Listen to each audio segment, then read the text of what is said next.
Good afternoon and welcome. My name is Anne Pomeromi and I'm the Acting Director of the Center for Comparative Literature. I'll begin by acknowledging the land on which we meet. We would like to acknowledge this sacred land on which the University of Toronto operates. It has been a site of human activity for 15,000 years. This land is the territory of the Huron-Wendat and Petun First Nations, the Seneca, and most recently, the Mississaugas of the Credit River. The territory was the subject of the Dish with One Spoon Wampum Belt Covenant, an agreement between the Iroquois Confederacy and Confederacy of the Ojibwe and allied nations to peaceably share and care for the resources around the Great Lakes. Today, the meeting place of Toronto is still the home to many Indigenous peoples from across Turtle Island, and we are grateful to have the opportunity to work in the community on this territory. It is my honor and pleasure today to welcome our Winter 2019 Northrop Frye Professor in Literary Theory, Silvia Federici.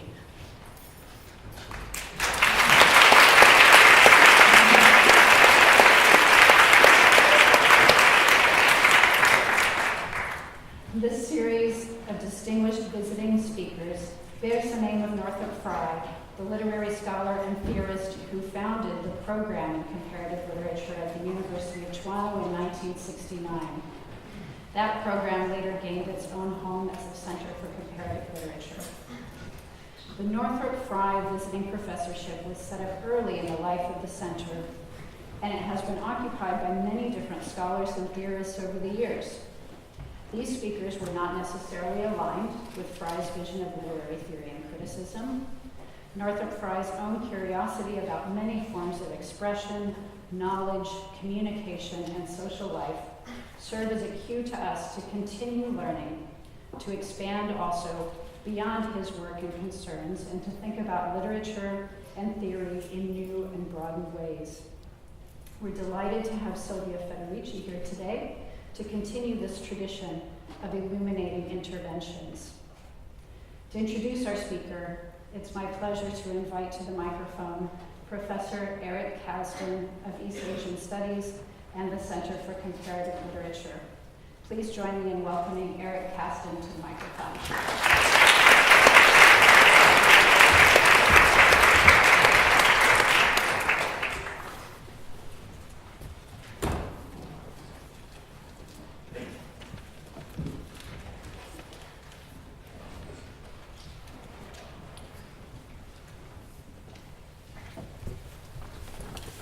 Those of you who've been fortunate enough to experience in person one of Silvia Federici's lectures, or maybe you've watched one of them on the YouTube, you'll know what I mean when I describe her as a one-of-a-kinder, an exceptional thinker who stands up straight, holds the microphone close to her chest, and proceeds to speak in an intense, half-extemporaneous way that seems impossible. By which I mean she somehow brings together two qualities that we rarely see in the same thinker: intellectual rigor and crystal clarity, a measured tone and impassioned commitment, a fidelity to a rich theoretical problematic, and an openness to change. But this thread-the-needle style is not simply, I think, due to her unmistakable warmth, but is driven by one of her key contributions to intellectual and political work over the past 40 years. And this contribution is what I want to call a theory and practice of the relation.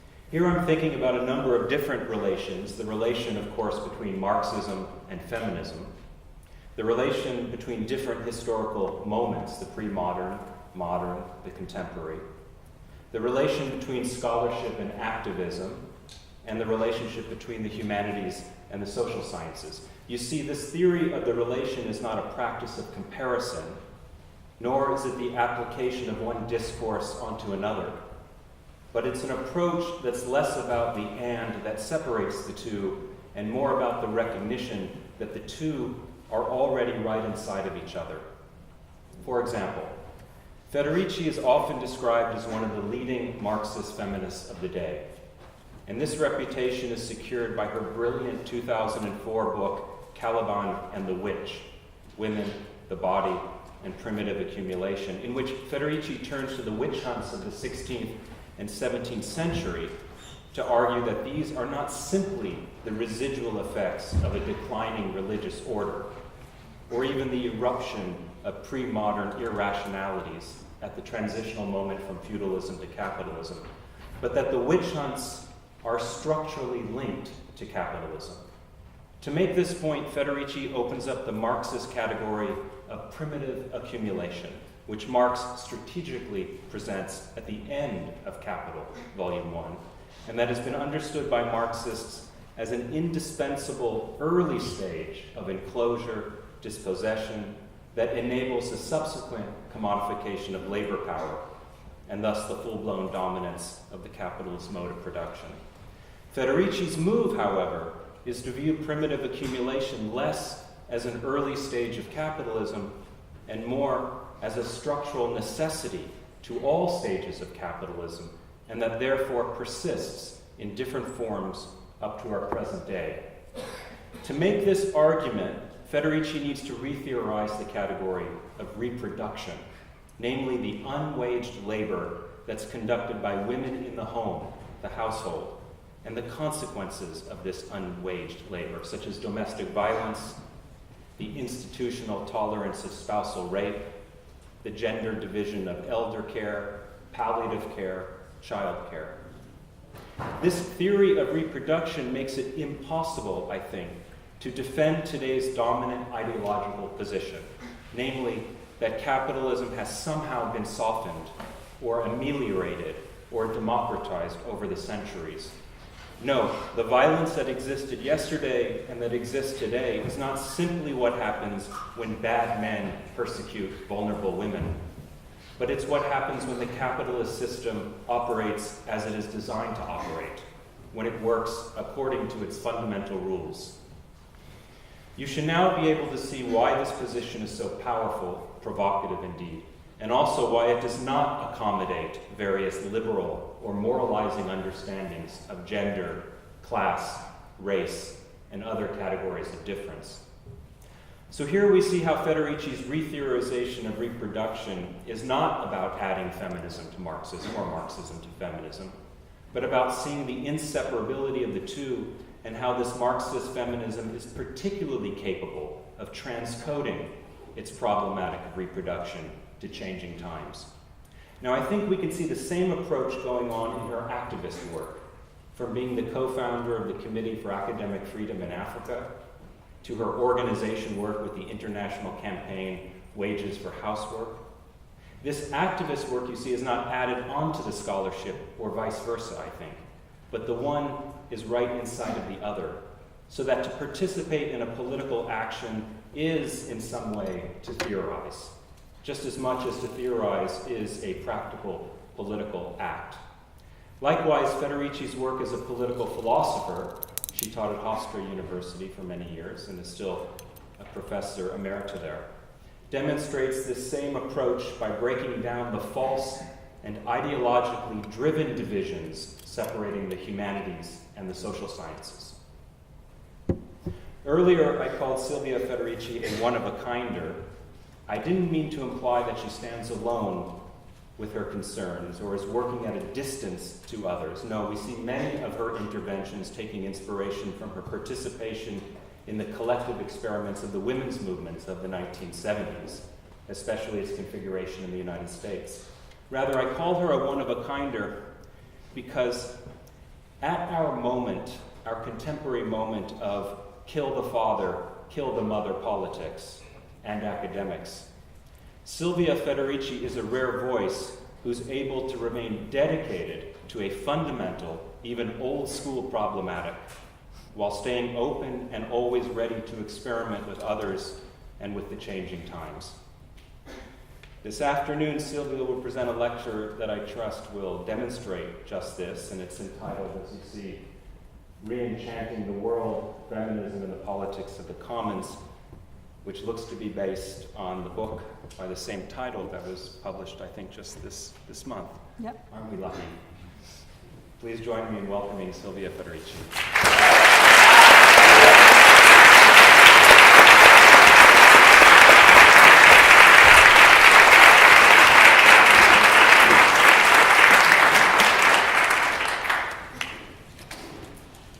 Okay, I passed with this, and then we tried to find out the proper distance from this machine so that I don't overwhelm my voice. Thank you to everybody who has invited me here in particular, and Kumaroni and Comparative Literature. Also thank you, Eric Carson, for your very generous words, and to everybody who has made this event possible. This is very loud. I wonder if there's a way to lower it a little bit. Because this, I see, yeah, just a little bit.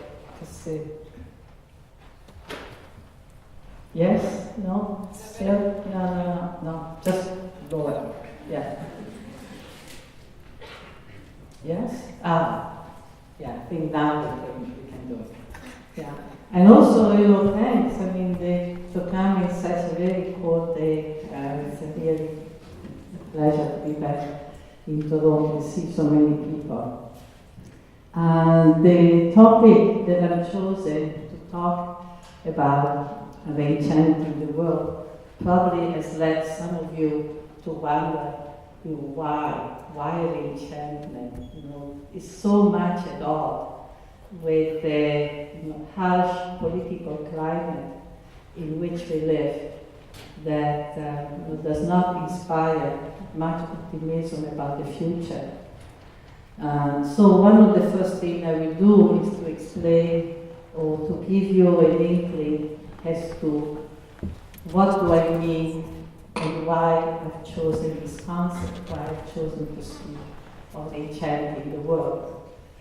Partly, this was in polemics with Max Weber. As you know, Max Weber has a whole theory that capitalism has enchanted the world because capitalism introduces in social reality an instrumental logic where basically everything, all social relations, are understood under category that are constructed along the principle of calculability and impersonality, and all this leads to a very bureaucratic conception of the world, bureaucratic understanding of social analysis.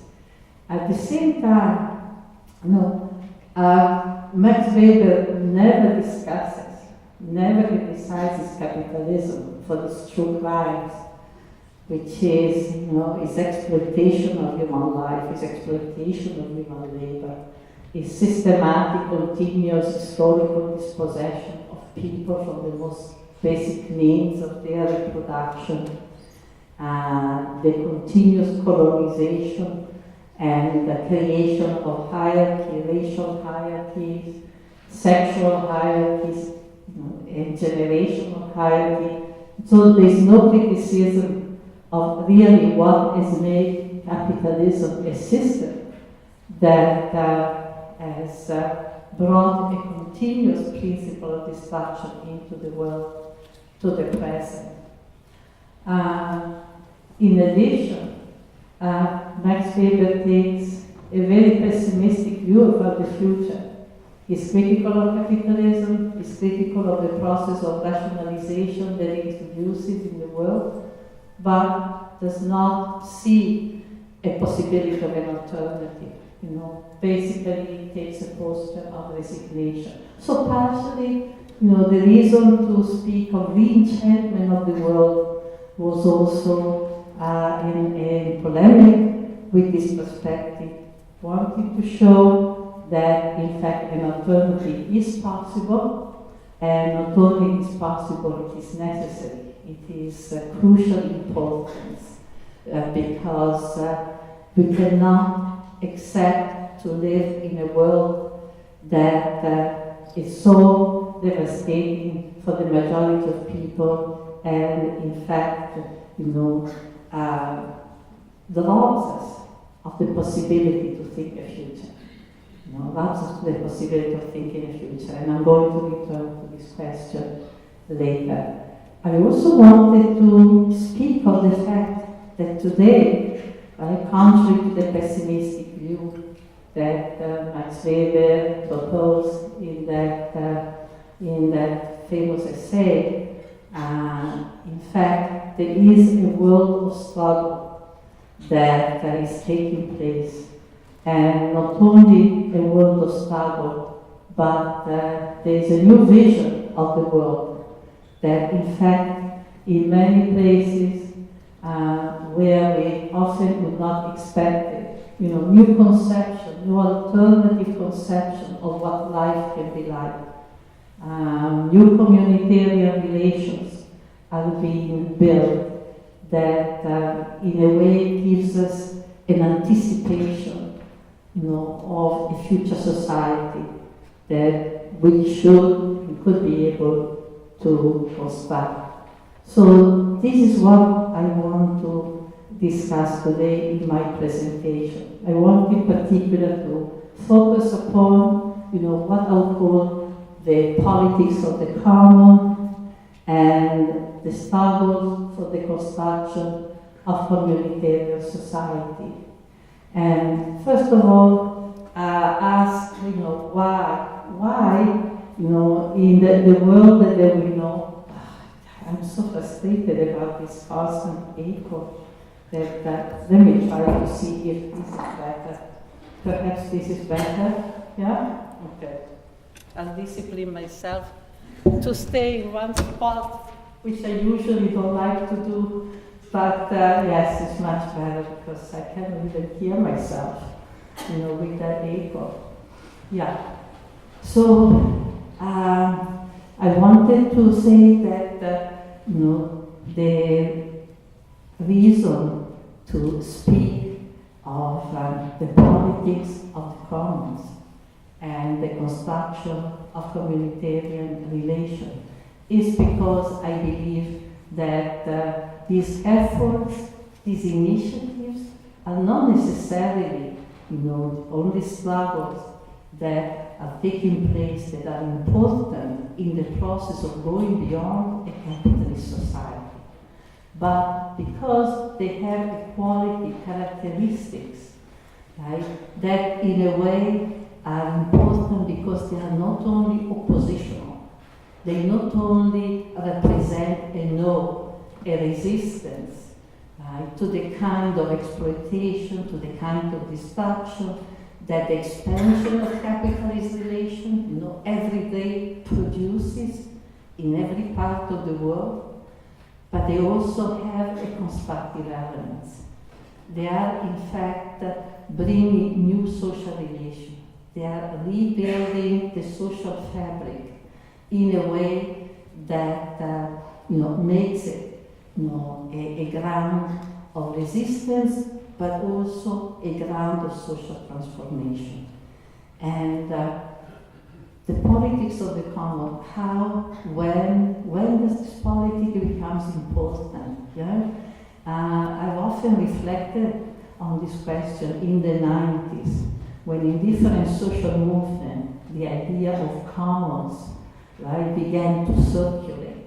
And I remember that at the time I was suspicious. I was wondering, at the time I was very much involved in, for example, the whole issue of women's unpaid labor, the question of the fact that reproductive work, which has been for women the main ground of exploitation, the main ground of struggle, that this work has represented an immense amount of transference of women's energy, women's work, women's labor, into the hand of the capitalist system. And in return, women have had nothing, no remuneration, no social power, and in fact, dependence on men, and a systematic policy of devaluation. They have faced continuously policy of devaluation. So at the time I was very involved in a very different perspective.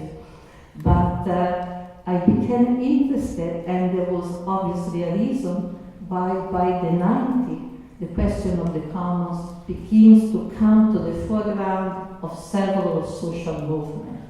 This is exactly the time when the most devastating effects of globalization, the expansion of capitalism across the world, became most visible. When you begin to have a true war against the last remaining communitarian society, in many parts of the world, a systematic attack on the commons, not only the land, forest, water commons, but also those that we call now social commons. For example, entitlements that have been practically institutionalized and that people have come to look at, as our shared property, as our shared use, pension system, healthcare system, and so forth.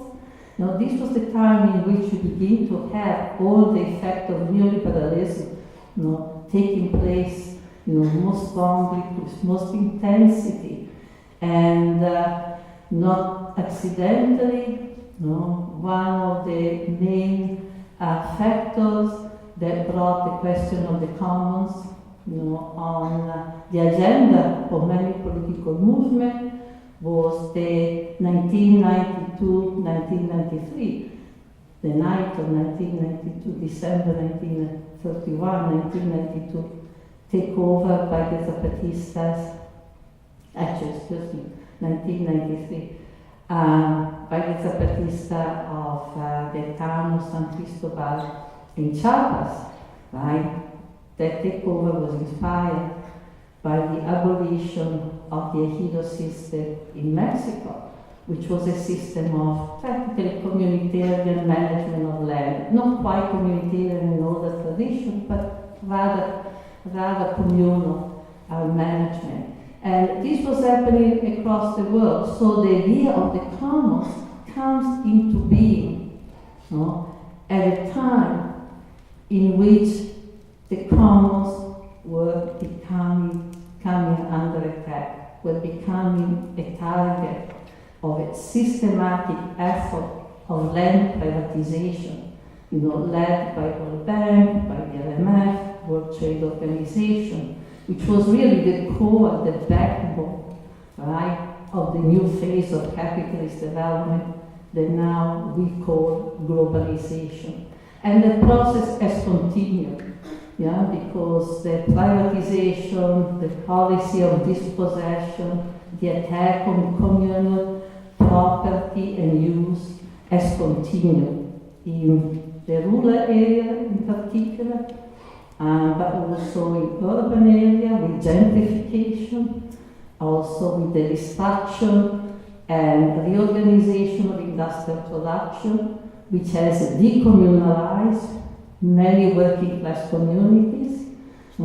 So it's not an accident that by the 90s we begin to see, this old concept that in the 16th and 17th century was at the center of revolutionary thinking, right? If you look, for instance, the revolutionary theorists of the 16th century, people like Gerald Winstanley, the leader of the Diggers. The Diggers was, basically a group of radicals who were in front of the privatization of land, took over land and began for a little while until they were expelled to manage it communally, right? But the idea of the land, the theme of the land belongs to everyone, right, was very much at the center of radical thinking, certainly until into the early 19th century, right? So by the mid-19th century, you begin to see a shift with the rise of socialism. The theme of communalism begins to, in fact, fade away, and now we begin to have the factory. The factory, wage labor, etc., becomes the center of the struggle, becomes the center of the confrontation with capital, the center of the confrontation with the state. So the commons re-emerge was a process of emergence that has continued into the present and emerges at the moment in which we find a capitalist class that is making its last drive to wipe out of the face of the earth everything that has a communal structure. Everything that has the potential to create a collectivity, right? And of course, it's a great power if you can tear people apart, if you can, imbibe people with a creed of individualism and separate them physically by destroying communities in all kinds of ways, right? This is, of course, it gives you the power to defeat an impossible struggle, an impossible resistance. It becomes much more difficult, right, to come together. And we have seen, therefore, these what once we could think of as an archaic mode of struggle, as an archaic principle of revolutionary policy, right? Coming back to the present, coming back to the present, articulated in different ways, right? And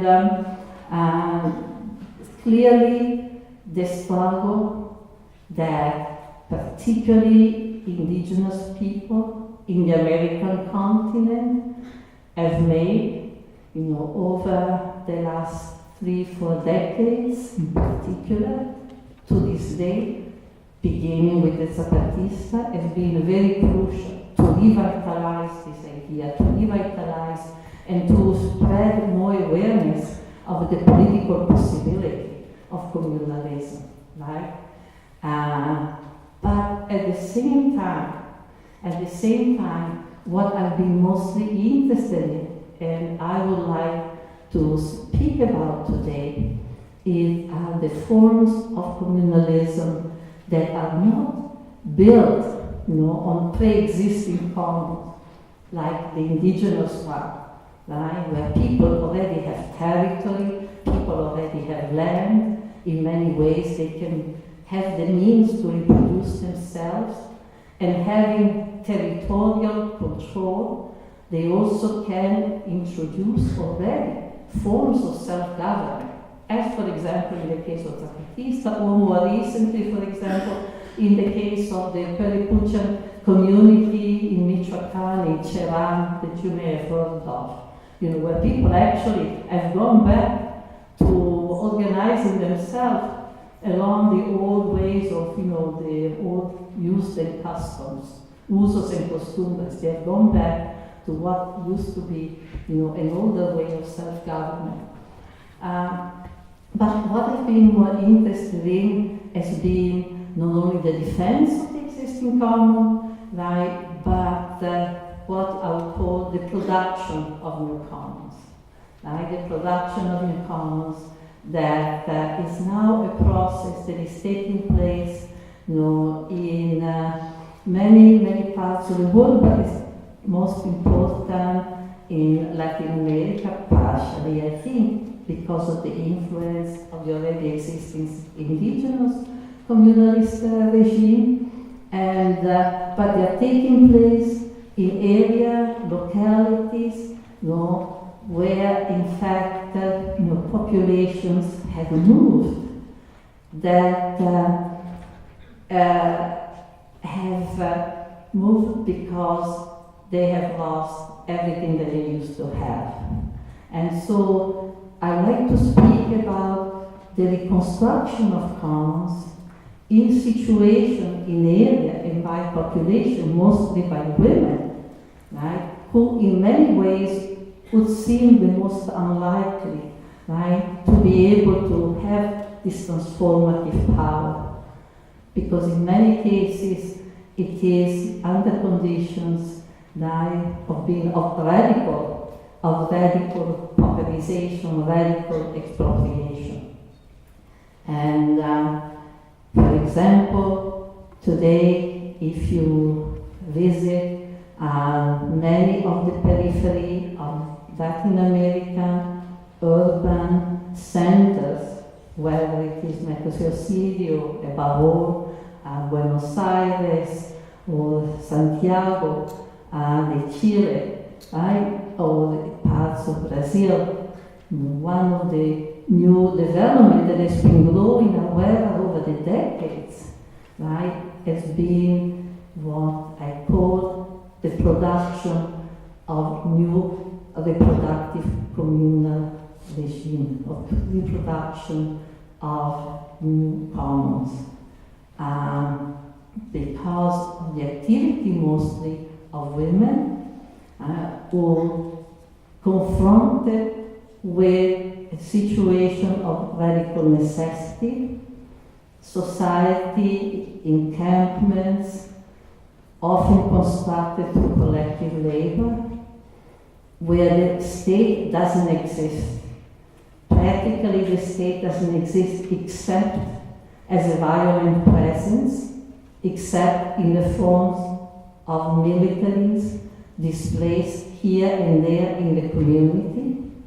But no service exists, nothing relating to health, relating to the management of the community, from the trash to health, to daycare, to transportation, where practically everything is left to the invention and the effort of the people who live there, right? What you find is that in fact a whole network of activities has begun to surge. Another economy has begun to surge that is alternative, that is other than the monetary economy, that is organized and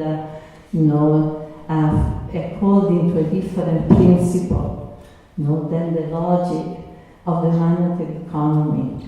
And this has happened in the past. The production of this new economy has happened in the past in many situations of emergency in Latin America. In the articles that I've written in the book that was just published, I mentioned, for example, the situation in Chile, after the coup of Pinochet, or the situation in Argentina in 2000 when the monetary economy collapsed. Right? These were a very emergency situation.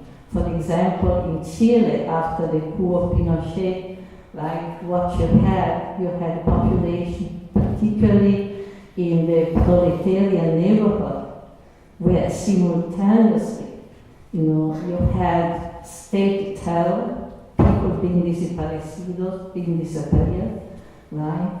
And you had a militarization of everyday life and a massive austerity program, a brutal austerity program.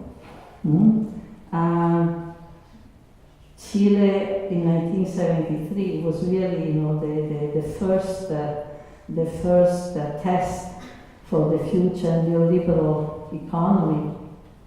So what you had there is that it was really women in the community that, not to allow their families to starve, began to go out, come together, and create what came to be known as the popular kitchen. They began to bring the food in the pots into the street, cook together, shop together, with the idea that this would give more power, that this would stretch their very limited budget. And in this way, they were also able to begin to bring back the whole process of information and develop some more self-confidence in front of the terror imposed by the state, right? And the comedores populares, became one of the key, elements, of this beginning of a reconstruction process, the beginning of a reconstruction process, under very, very difficult conditions. In 2000 in Argentina, when even the banks were closed and people could not take out their money, right? You have a similar situation. With basically women bringing out the pots and pans, creating popular assembly, making decisions about how to go to the next stage, how to reproduce life. The question of the women coming to the forefront is because it's very clear, the women are the ones who have traditionally been more responsible for the reproduction of the community. And therefore, in the moments of crisis, they know, under condition of great emergency, under condition of great stress, women know what is needed. They know because they are used to work under a constant situation of crisis. And they know what is needed in terms of the children, in terms of the food, in terms of reorganizing and also keeping solidarity, keeping people from despair, keeping people from having the capacity to go on for another day. Right? And the picket era became famous in that way. And they basically reorganized their reproduction in the public space. Right? And this has happened in many places. As I said, often in situations of emergency. Often after the emergency passed, this development, this activity, this effort, also went back or dissipated. But they never dissipated completely. I would argue they never dissipated completely. And today, actually, what you see is that instead of moments of emergency, you have a constant state of emergency. After decades of practical recolonization by the IMF, by the World Bank, of the Latin American continent, or for that matter, Africa or the Middle East, after the whole process of recolonization and massive impoverishment, you find that millions of people are living in a state of emergency. And many are constantly being expelled from rural areas. But they reassemble themselves, and here's where the impact, the influence of existing indigenous communities, I think, is most important. Because many times people are expelled from the rural area where they often have had an experience of communal use of land, of communal relation, communal use of land. They bring those relations with themselves. And instead of despairing, they bring the collective work, the practice of collective work. The practice of collective work, to use in the sense of occupying areas, occupying territory, building some homes, building places to live in, building roads, and then building in the infrastructure that allows for a new life to begin. And here again, I want to place and stress the role of women and the role of reproduction. And in those practices that women have created and are creating, right, I see something that is very important and for me has been very inspirational. As I was saying before, I spent a considerable amount of time, right, organizing around the question of housework, welfare, and some of you may know that in the 1970s I was part of an organization called the Campaign for Wages For Housework, which was completely misunderstood. It was one of the most misunderstood, political projects, I think, ever, because Many feminists as well as many leftists rejected it at the time and even now because they saw it as a sort of a union demand, So we're very happy to be a housewife, give us some money, and we continue to cook and clean, and etc., etc. Whereas, from another perspective, from our perspective, this was a struggle against unpaid labor, against the idea of working for capitalism for free, right? And of course, many people criticized it because demanding wages for housework was to fall into the trap of the monetary economy. But nobody had ever given up their paid jobs, their wage jobs, to demonetize capitalism, to demonetize. So we never believed that the quickest way to overcome capitalism was to work for them for free. First of all, right? But when it came to women, reproductive work has been so devalued that when it came to women, the idea that women could receive some money for that work was anathema. My God, if they received some money, they would be completely devoted to housework for the rest of their life. Never seen workers being completely devoted to their job just because they receive a salary.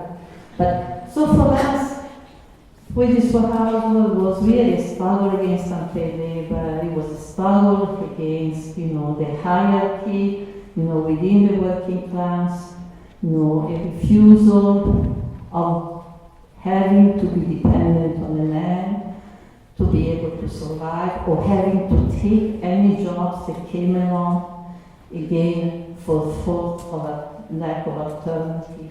And this was very much a perspective that has been but at the same time, encountering this other experience, and I have not renounced my idea that the perspective of Wages for Housework was very, very sound. Among other things, if more women and men had embraced it, no way the United States government would have been able to eliminate welfare and to wage the campaign, the racist, vicious campaign against mostly black women who were in the forefront of the struggle, to increase and change the condition, of welfare. They would never have been able to do that if they had a whole feminist movement supporting the welfare struggle and saying, these workers were welfare women and not parasites, which is what basically was being said, in every corner of the political world. But nevertheless, to me, these efforts that are taking place are also very crucial because I believe that together with the reappropriation of monetary wealth and other forms of wealth, these new reproductive commons, this new effort to reconstruct reproduction in a more cooperative way are also fundamental not only in Latin America, for population of women and also men who have been expropriated from everything, but they are fundamental for the fact that reproductive work has been organized by capitalism in a way that isolates us from each other, that fragments our struggle, that individualizes our struggle, and certainly women have paid a very high price for it. Right? It has been pointed out, it was Leopoldina Fortunati actually, who said it very, very clearly. Capitalism concentrates men in the factory, right? Brings men, or at least they used to, then until they discovered that concentrating men in the factory was also problematic.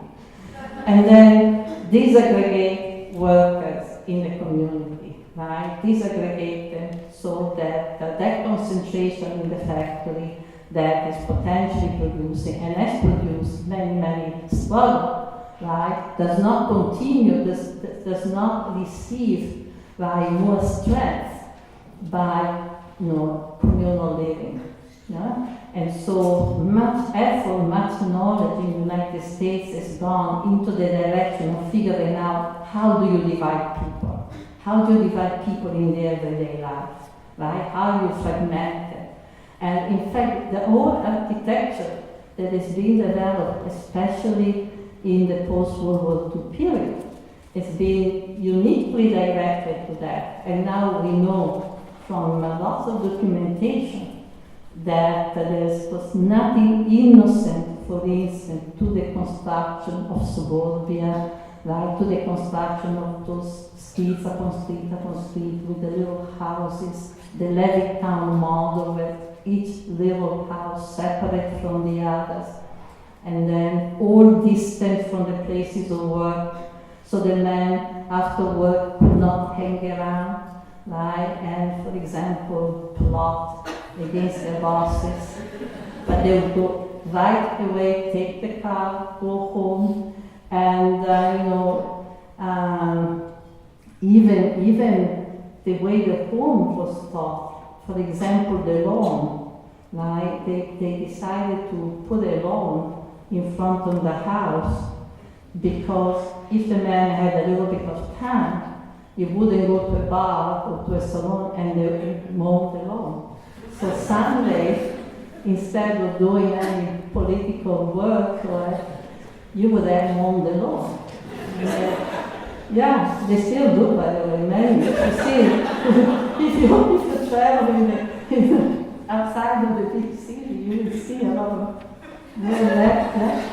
And then also in the house, often there used to be a tool room, so the tools, he got his tools, so he fixes the house. Yes. So there's been a real knowledge and a real effort to learn how do you divide people, how you fragment it.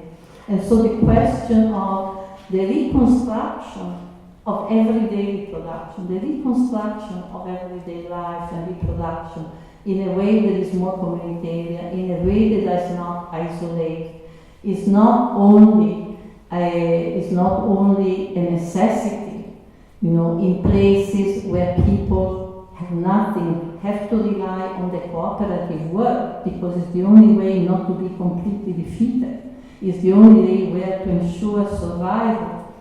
But it's necessary, I think, on a much broader scale in order to conceptualize the possibility of a struggle against for the construction of society, against capitalism, against exploitation, against social injustice.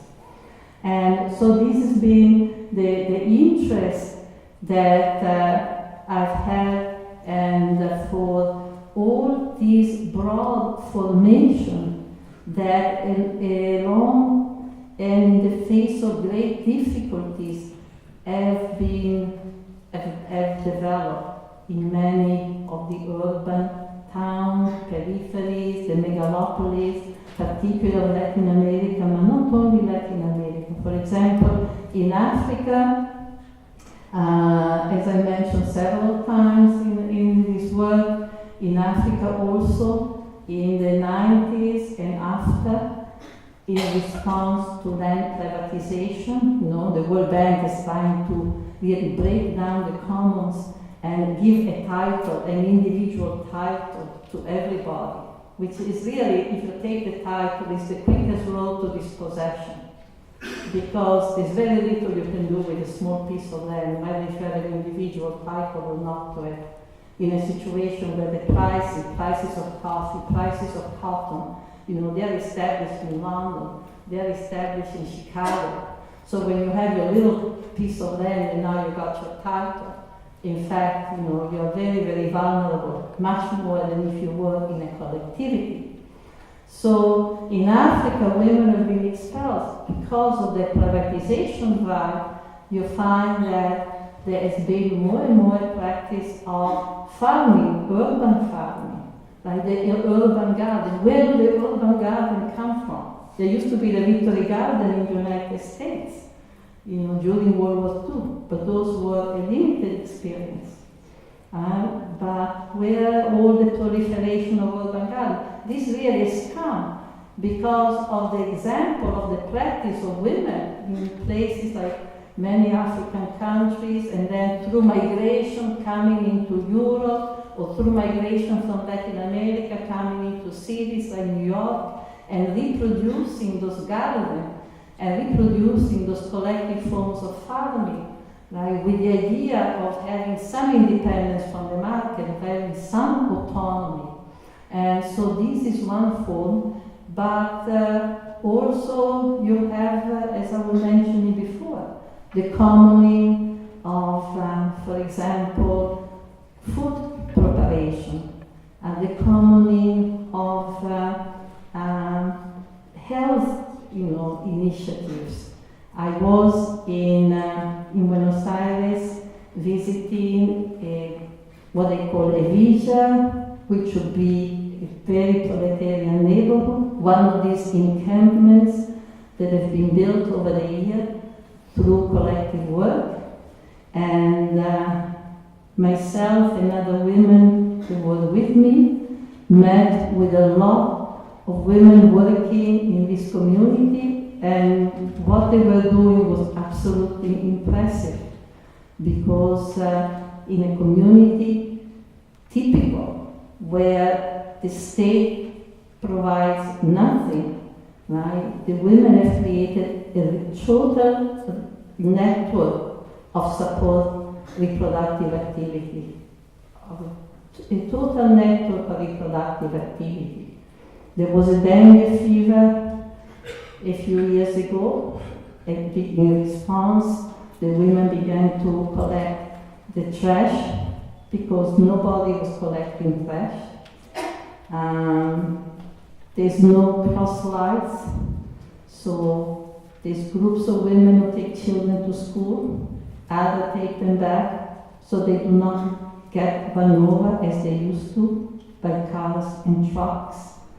The women were preparing forms of health care, first attention clinic, herbs, going back to more traditional methods, figure out ways of prevention.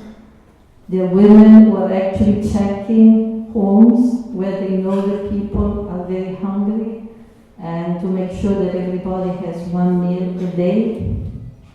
And in addition to this, they do not see this only in terms of providing a service, but they also see as providing a ground of resistance and transformation. So all of this is accompanied by political work, is accompanied by the creation, the construction of cultural activities, music, decision makings are made through assemblies, communal assemblies. So there is a reality, a different reality, and they are not alone. This was a place called Villa 2124. Probably you can find something on the internet. But there are many of these encampments in places like Buenos Aires and other cities where you will find similar activities, where you will find similar initiatives. Right? Now, what is so important about that? Right? What is so important? Right? First of all, because for many, many people, they provide a form of survival. There is no question that for many people, from the time of, the example I mentioned in Chile, to the example I mentioned of Argentina, right, to more these experiences that I mentioned now in Buenos Aires, there's no question that this is providing a means of survival, and it's very interesting and sickening actually that the World Bank in its reports always blames women, particularly women in Africa, for instance, for bringing poverty to their community because they insist on subsistence farming. This is the line of the World Bank. The line of the World Bank is that it's women that are the cause of poverty, really. Talking about witch hunts. One, because they have too many children, right? The whole story, population explosion, oh, women in the third world, they have too many children, that's why. Right? Whereas we know now it's exactly the opposite. Women have many children because they'd be much worse off if they didn't. Because in a situation in which, you don't have any kind of social security, more children, is only guaranteed for the future. You need to have children because there's not going to be a pension for you. There's not going to be security if you have an accident. You're going to need somebody. Children will go out. This, is a sad reality, but it's true. And secondly, because women insist on subsistence farming. Actually, we now realize that without the subsistence farming, the urban garden, and all these other reproductive commons that I mentioned, many more people would have died.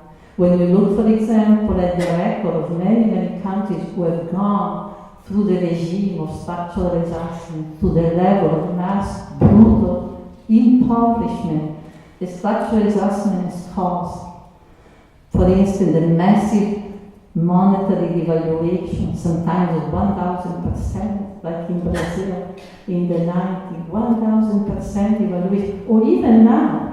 A few months ago, the Argentinian government, Macri, devalued overnight, after talking to the IMF, devalued the local currency by 40%. 40%. So if you were earning $500 a month or $1,000 for those who had a monetary income, all of a sudden you're only half. Right? So,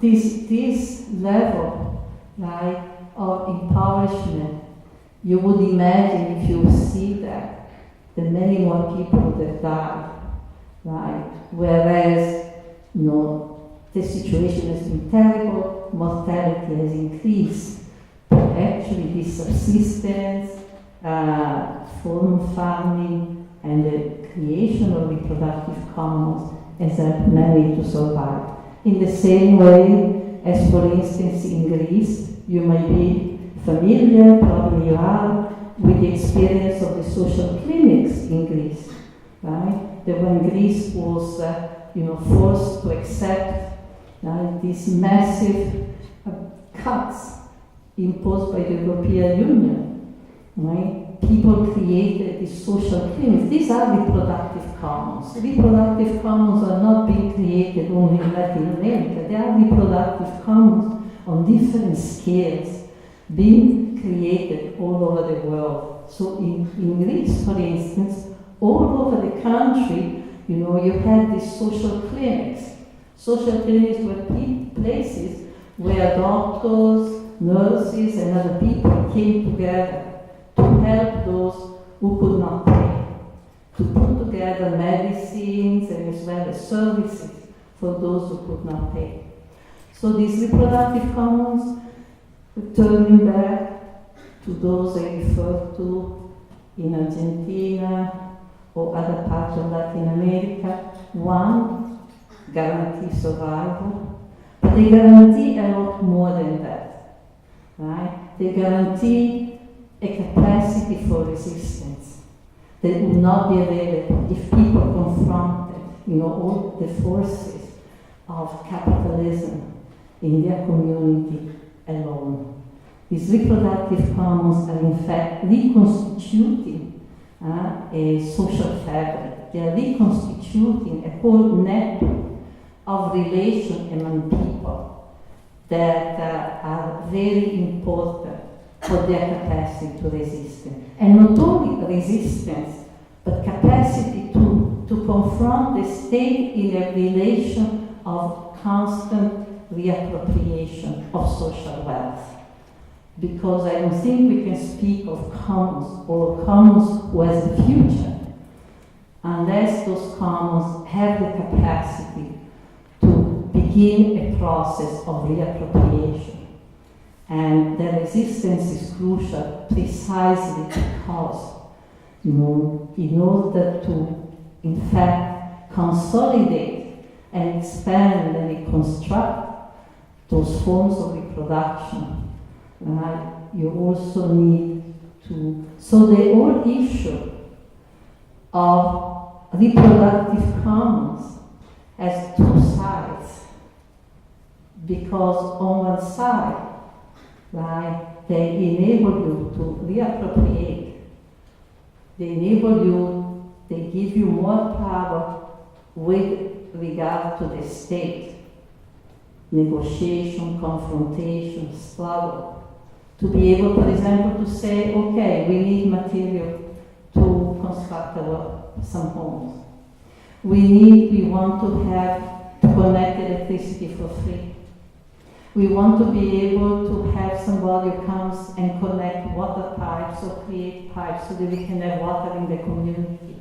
Right? This is the kind of negotiation that is continuously taking place. Right? And what is very, you find a situation in which you see, right, something very interesting, something that it's already typical, you know, of indigenous community. There is a beautiful, powerful book by a Guatemaltecan feminist sociologist. Her name is Gladys Tsutsur, and she has written a book called The System of Government in Indigenous Communities that I hope will be soon published in English. And what is great about this book, she analyzes the way a particular community, which is in the highlands of Totonicapán in Guatemala, and she looks at what has enabled this community to survive, right? What has been the key, the glues, the social glue, and one, collective work and collective use of land, right? Collective work means collective work. It means that not just you come together to do things, it means that every person in the community takes responsibility for the reproduction of the community. It means being responsible for the reproduction of the community. It means that when you are 10 or whatever age, at different points in your life, the community will say, okay, how are you going, what you're going to do? Maybe you will do this, you will do that, but you have your place, you have responsible. In fact, in many places, you cannot participate in the assembly unless you've done the work, which I think is a great idea. In order to participate in the assembly, to have a voice and have your decision-making power, you know, this is it. Second, the assembly. The assembly is the exercise of a collective power to make decisions collectively. And, you know, there is a activist sociologist from Mexico, Mina Navarro, who speaks of multiple dispossession. We have been dispossessed not only from the land, we have been dispossessed not only from forests, waters, the air, we cannot breathe, but we have been dispossessed from the capacity to make decisions about our life. And so she insists that when we talk about reappropriation, a process of reappropriation, we do not include only land and so on or jobs, but we include first and foremost the capacity to make decisions and make decisions collectively about the most important things of our life. So Gladys Tsutsur speaks of the assembly as the moment of collective power, right? And then, of course, she speaks of the fact that in the community, right, political power, which is this decisional making, which is how we govern ourselves, the government, the forms of governance, do not come from something above or disconnected from reproduction, but it's actually an emanation of the process of reproducing the community. So that in fact, there is no difference. Actually, this reminds me of, you know, the feminist slogan, the personal is political, like something along those lines. The reproductive is political. In other words, that politics is not just a state or a structure separate and above, but politics is something that in a self-governed community, it's inherent and it's emergent out of the decision making about how do we carry on our life, how do we reproduce our life. And you see something very similar, in these communities that I was referring to, the communities of the Villa, the favelas, where you see the decision making about the water, about the electricity, about the first attention clinic are immediately political, right? They are immediately political because all of them, imply decision because they are all taken, in this case, in the context of an hostile power, of a power that is hostile. And so you have to decide the relative value of things, right? So there's a politicization of everyday life that is very important. I stress all of this, right? Because very often when I say, my God, I was in this place and women were organizing around the trash and so on, people dismiss it. Often I found an attitude of dismissal that says, again, always the women who have to do this work, etc., etc. It reconfirms, and I'm like, of course, my answer is, no, they would be very happy if men did it too, Those women would be delighted. And in many cases, for example, one of the most common structures that you find is the comedores, is the popular kitchen. The popular kitchen is places like a large room with a lot of huge pots where you will find women on a rotating base, not always the same women. So you find the signs on the wall, Monday, Tuesday, who are the people who will cook on each particular day. It's a rotating base, it's not always the same thing. And often you find that young men who actually cook with the women. So you cook in common, you talk, you create a point of view, you exchange ideas, you talk about sexuality, you talk about men, you talk about the current politics, right? You are not alone in your kitchen, right? And in addition, there is a constant politics to it. We are going to do this, or we are going to do that, and what the government is going to say, and what the military is at the corner, what they're going to say when we take over a piece of land, when we are going to tear down the wall that they built because they don't want us to expand, as it happened in another place, still in Buenos Aires. They built the wall, and the women, when they tore it down, that they have the power to tear it down, is precisely because consolidation, is precisely because of this fabric that I talk about, the reconstruction of social fabric. And the political work is also a moment of re-signification of the collectivity. In one place, for example, women were using the theater of the oppressed to carry on political education, self-education. In other places, they were doing different things. So I stress the importance of that because it's obvious that, I'm not proposing this is a model, right? But certainly something that you begin to see the principle of what the principle of the commons could mean in a struggle. Because obviously we need a very broad area of movements and struggle to defeat this monstrous beast, the many-headed idol of capitalist society. But nevertheless, I would say, and this has become one of my obsessions, that to make a struggle that is on the long term, right? To make a struggle that doesn't have only moment of great ebullience and then vanishes. They never vanish completely, but nevertheless seem to disappear. To have that kind of struggle, you need to have an infrastructure. You need to have a reproductive infrastructure. I insist that many of the weaknesses of movements, particularly movements that were male-dominated, has been precisely this systematic separation between the moment of the political protest and the moment of the reproduction. The march, the meeting, the party, and then at home, everything remains the same. And those struggles that have been most successful have been always Even if we look at just at the history of struggle in the United States, those struggles where people they're not separated too. In fact, in every major strike, those strikes that have gone beyond the normality of a strike, gone beyond the union context, where people went for broke, where they knew defeat would be the end of a whole way of living. Immediately, when that issue is posed, people change the way they live.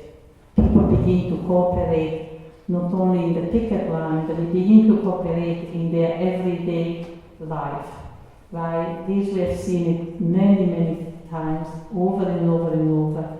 You know, the moment of the strike, the families begin to get together, the reproduction begins to change, because you need to have that kind of power, that kind of unity.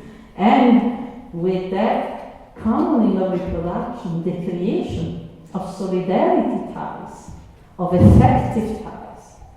You know, one of the reasons we don't see probably strong movements today, except for the teachers now in the United States, is also that many of the community of the oldest working class communities that had been built, you know, over years and years and years of struggle, where people knew each other, where people trusted each other, they knew who would be there, who would not be there, right? They have been dismantled with the restructuring of reproductive work, with the restructuring of industrial work, and also, you know, housing, the housing structure. So this to me has become a very important, you know, the question is, right, reproduction, right, in order to, yes, you know, fill the necessities of life, in a capitalism that more and more destines millions of people to be disposable, right?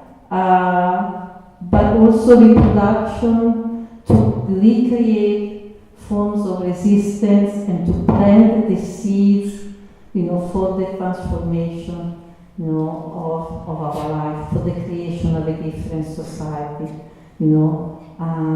Because I think that today, certainly, as somebody recently said, but it's not a great novelty, you know, movements who are not capable also of addressing the material needs, of addressing in some form the material needs that people have, you know, in a state of such emergency, as so many live, right, are movements that are not going to have any long-term success.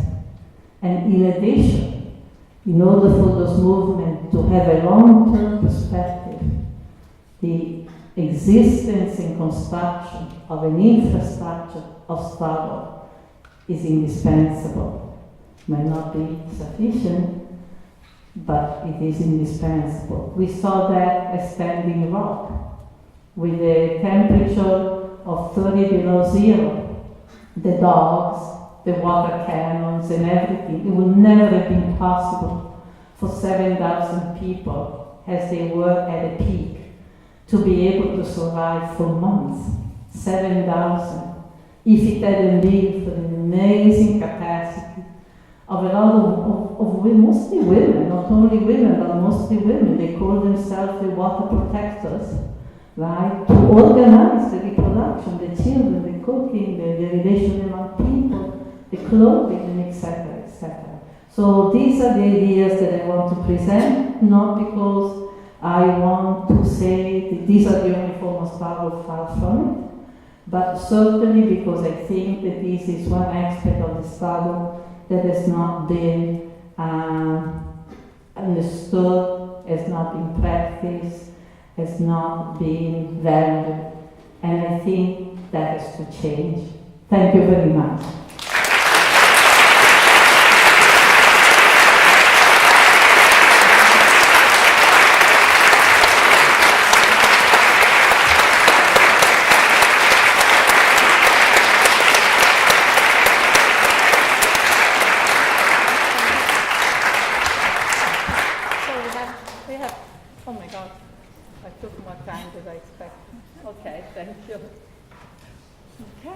we have time for questions. Sure, yes, yes. And I understand that contrary to that track, today we don't have a limit, so people who want to stay, we don't have to cut off exactly at 6. We've got a bit of wiggle room, Okay. yeah.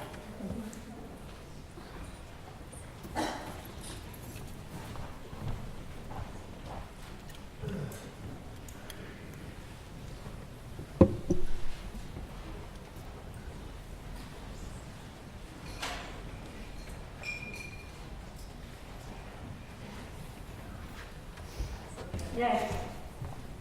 I'm thinking about, because of what's been happening in Ontario recently, Hi. About how these ideas of the commons and reproduction apply to questions of education in the ways that you're thinking about strategic and intentional tasks of reproduction in and around spaces of learning. Mm-hmm. Yes. Yeah. Maybe we can get 3.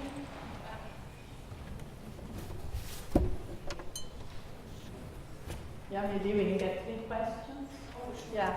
Yeah. If there are. Any questions? Learn.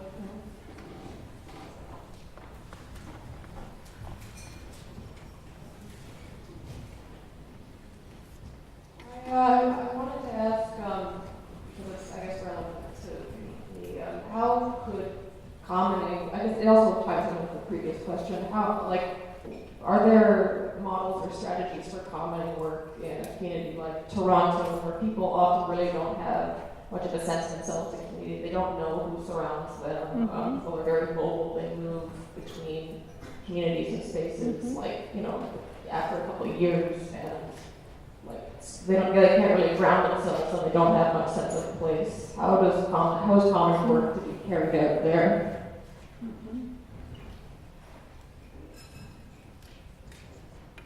Hi, thank you for your talk. I just had a question about what you see the role of fiction or fabulation or imagination in imagining these future kinds of sites of reproduction of the commons. When you were talking, I was thinking about different, forms of sci-fi or speculative fiction I've read, and even just your strategy of sort of reifying the very many places around the world that are already kind of experiencing this reawakening of the commons you speak of. I was just thinking how wonderful it would be for you to write some fiction or to even just speculate kind of what would happen if you did have Wages for Housework, and if part of your project in this goal of re-enchanting the world, if there's any space for imagination or invention there as well. Right. Maybe another question also. If there's one more, then I'll pick up also another one. So, okay. Yeah.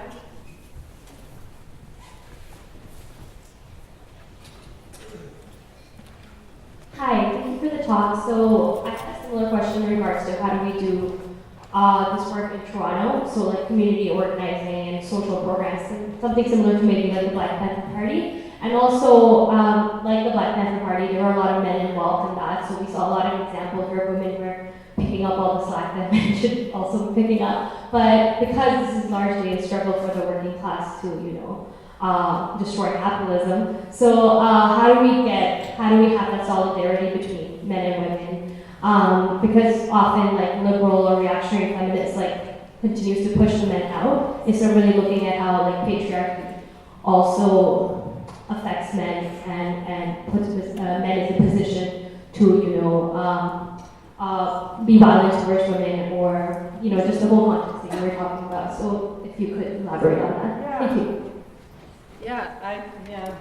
Yeah, some of these questions are like this question I'm myself struggling with, But in terms of learning, I would say that, for example, the commoning that I described were a commoning of reproduction, not only at what we call the physical level. I mean, I don't like this separation. We have this language that separates everything, right? By the cooking or the cleaning or the farming, but it's knowledge, right? In fact, all these activities have a knowledge component with them, right? And I know that, for instance, there is a tremendous surge, in, again, I speak of Latin America a lot because this is where I have most of my experience, but I don't assume that this is unique.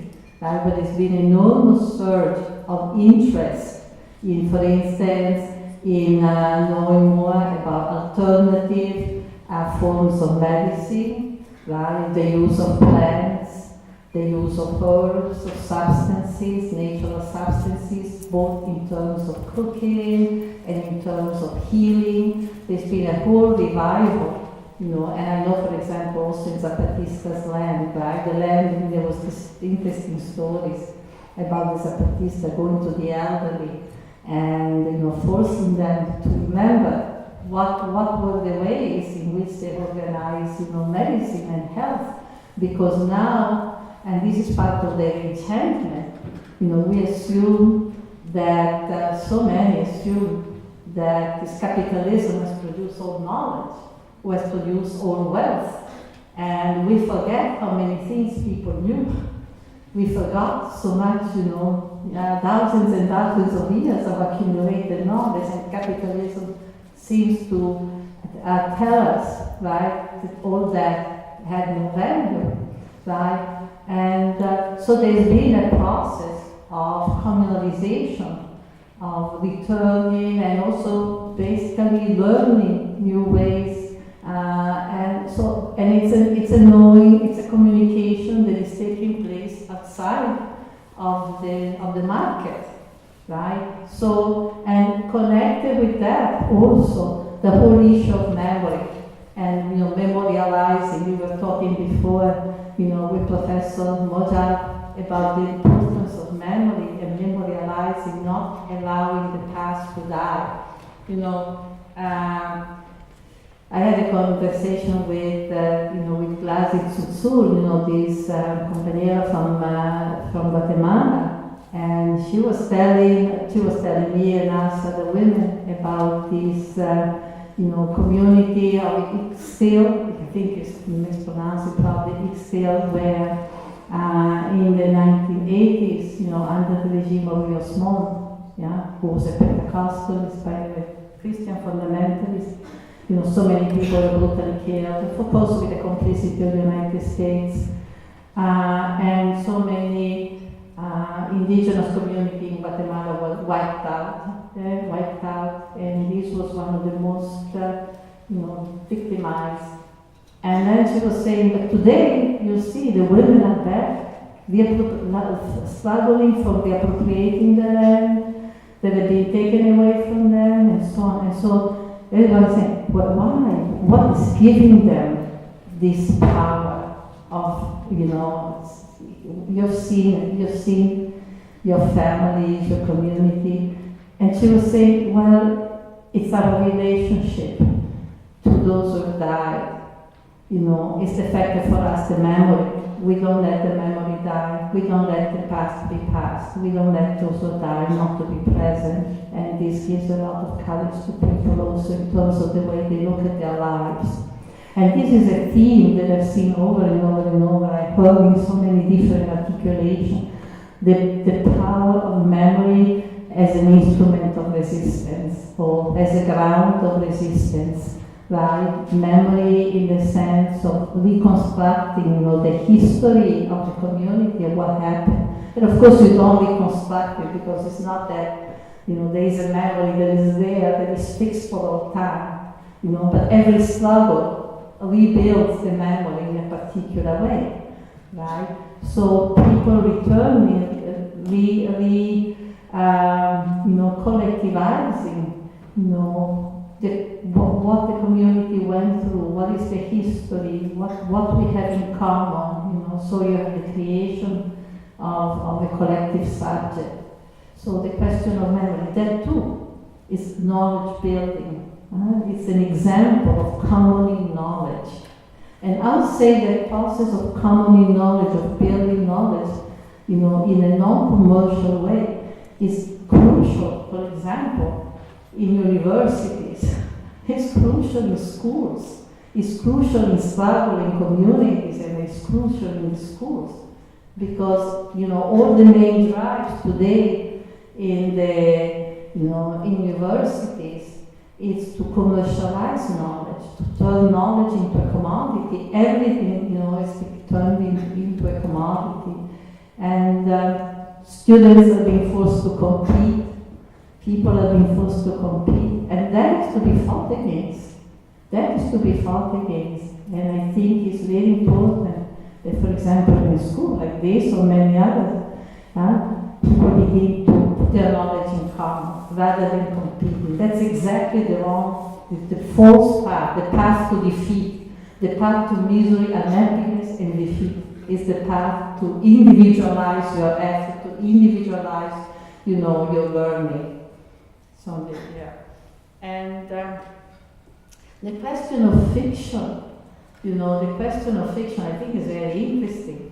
I maybe people know here about fiction, the dealing with commons. I think, I personally do not know it, but I think that there were books in the past. I remember there was one that by, and unfortunately I have a very poor memory, but a famous American feminist who described a San Francisco, right? Somebody got to help me here. It was a famous book. Starhawk, yes. And what was it called? Described San Francisco after the revolution. Yes. Right? Actually there was still a real revolution going on. The Fifth Way? The Fifth Way. That's right. That's the one that I know. And she has beautiful description with the garden and the waters and the people having collective assemblies and so on. That's the one that comes to mind right away. I don't know of fiction concerning, the communities that I'm talking about. But yeah, that's a great project, right? And the question of, this is a big challenge. The big challenge, the question of creating commons, in an urban space, right? But I think that these are the two elements, because around so many initiatives, people can come together. I think that it's important also not to leave aside, the question of the relation to power, the question of a relation to social wealth. My thing is that what makes the difference between these projects, lasting for a day or two, and projects that have a much stronger possibility is precisely this question. For instance, the urban garden, were able to have a very important life, and in some ways many continue, and they brought people together, because there was something that was gained. There was land. There was land, and there was the possibility of learning with the land and the sowing, the connection with the schools who bring the children to the commons to learn, to put their seeds, to see their plant growing. So there were all kinds of connections that were made and are being made around urban garden. That I think is an interesting model. They are having a very difficult time, in this very repressive regime. It began in the United States, in New York, with Mayor Giuliani, basically said, this is communism, we don't want it, and we're going to destroy it. At the time there were 700 urban gardens, right? Now there's still hundreds, but much fewer, right? So I think that this is a way to begin to think of it, right? And there are many places of commons of knowledge. Now commons of knowledge are exploding, places where people come together to actually produce and circulate knowledge in a way that is not connected either to an academic degree or is not connected to a commercial purpose. That's also very important. Yeah. And after Occupy, for example, I've seen that there's been a lot of initiative. I can speak now about New York, but a lot of initiative. Occupy was an amazing experience, and I don't believe that it's all gone. I think it left, all kinds of marks, because many people began to taste and to have a feeling of what it means to make decisions in common, to have a life where you communicate not only with the internet, but face to face, and it's a whole different experience. And afterwards, it dissipated because it was brutally repressed. Now it didn't just vanish on its own country to some accounts, and it left a whole desire. Many people didn't want to go back home alone. Yeah? For instance, in New York, a whole bunch of people has gone to live in one area, all together in the same area, not in one commune, but in the same area, because they decided if we want to make some change, we need to have some territorial proximity. Territorial proximity is a power. So let's actually go in an area where we can think, right, of ways of being in contact. If you have to take a subway, I live in Brooklyn. If I have to go to the Bronx, it's an hour and a half by train if the train comes regularly. So you have a territorialization and being together, it's a great power to be able to. So these are all ideas that we're looking at and practices that are already taking place.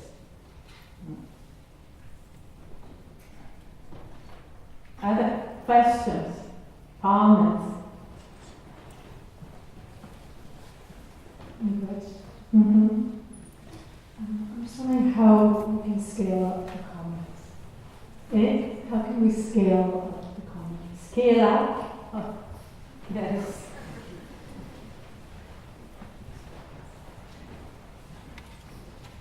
No, thank you.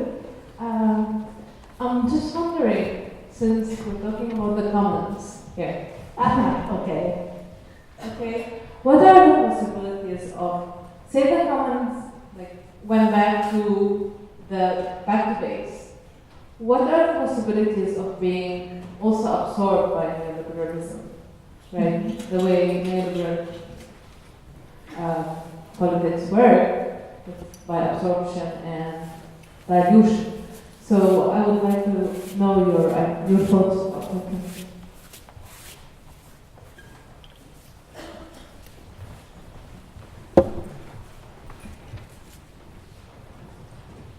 Hello, thank you for the fantastic lecture. I wonder if you had any thoughts on the role of social technology in the development and reformation of the commons, especially considering how tech like the internet has been really empowering for social organizing, and has empowered an entire new generation of revolutionary women and other gender oppressed people. But on the other hand, it's incredibly commercialized by capitalism. There's also surveillance, and there's a lot of misogynistic violence and culture there. Okay. Scale up. I think that is a problem, of course, with not only the commons, with every form of struggle, right? I think there's a tremendous amount of struggle across the world today.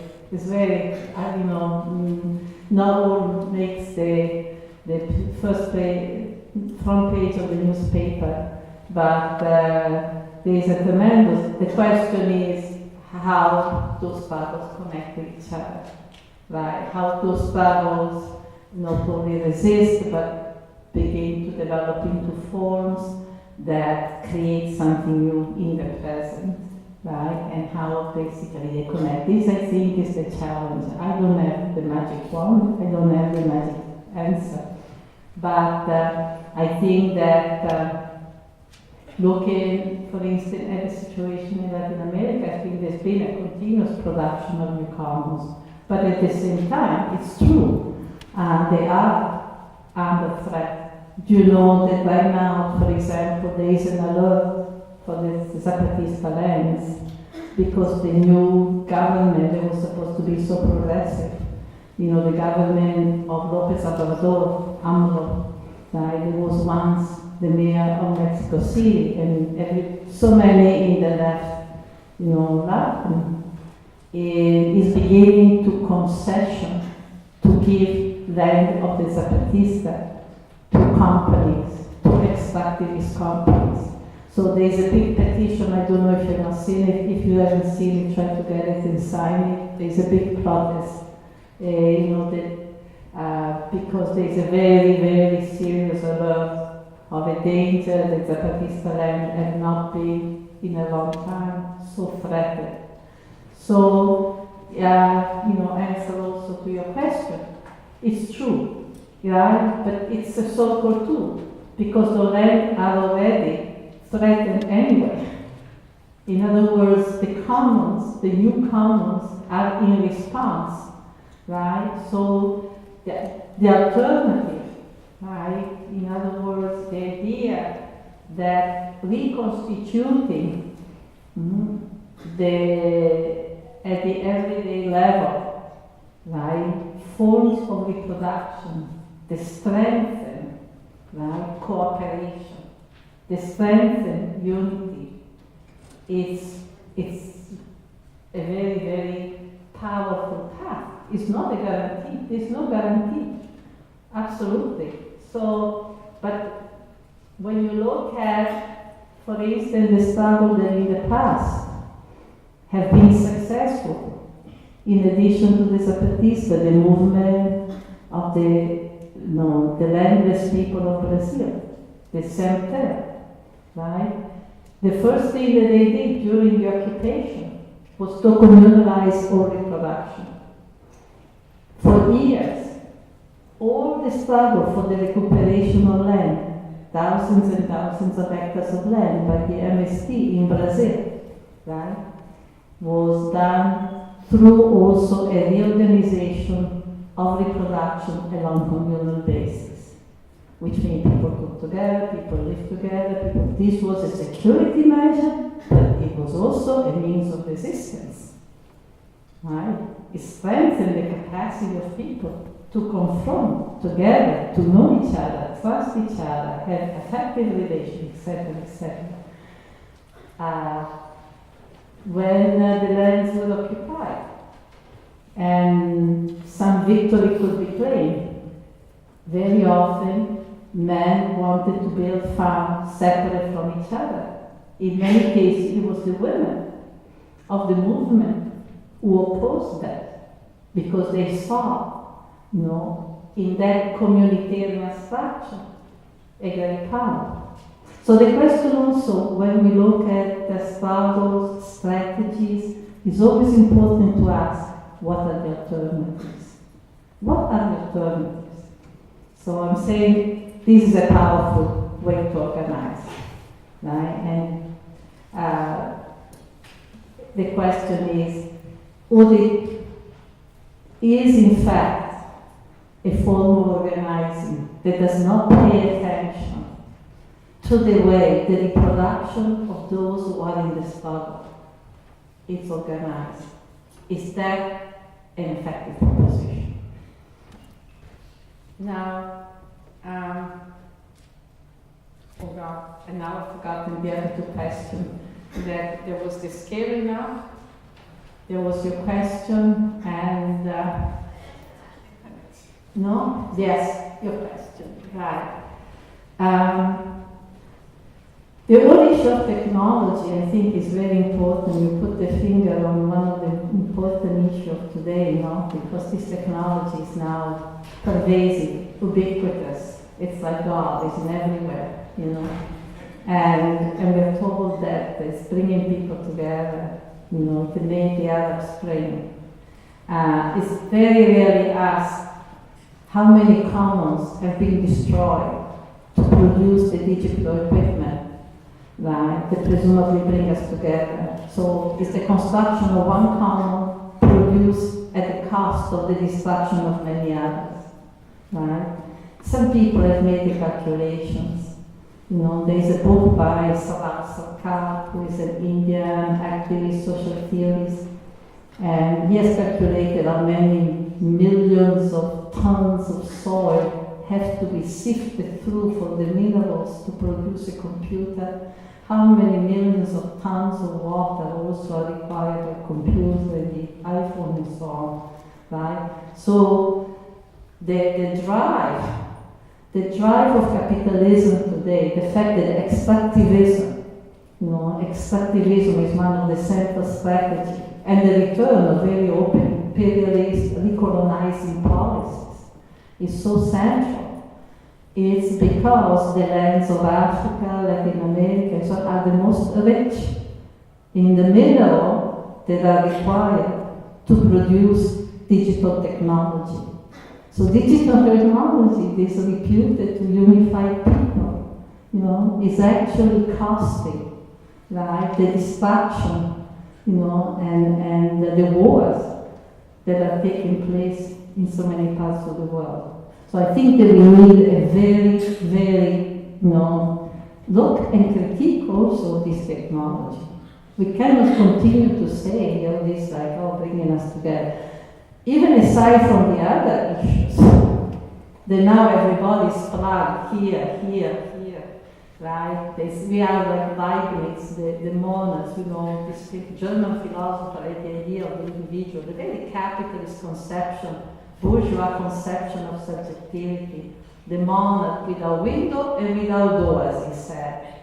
All self-enclosed, no connection with the others, and of course no connection with nature, with animals. So re-enchanting the world for me is not only building social commons, but it's also recuperating a more view that some call magical, which is, the view that sees human life on a continuity, with the natural world, with the world of animals, continuity between ourselves and our own body, right? Of course, we need a new language because this language is impossible. Body and mind. Where is the body and mind? So this is the enchantment of the world, and I think it's a process of struggle. It can only happen through a process of struggle. Okay. More question? That sounds like a wonderful statement to Well, take away. Okay. Please join me in thanking Silvia.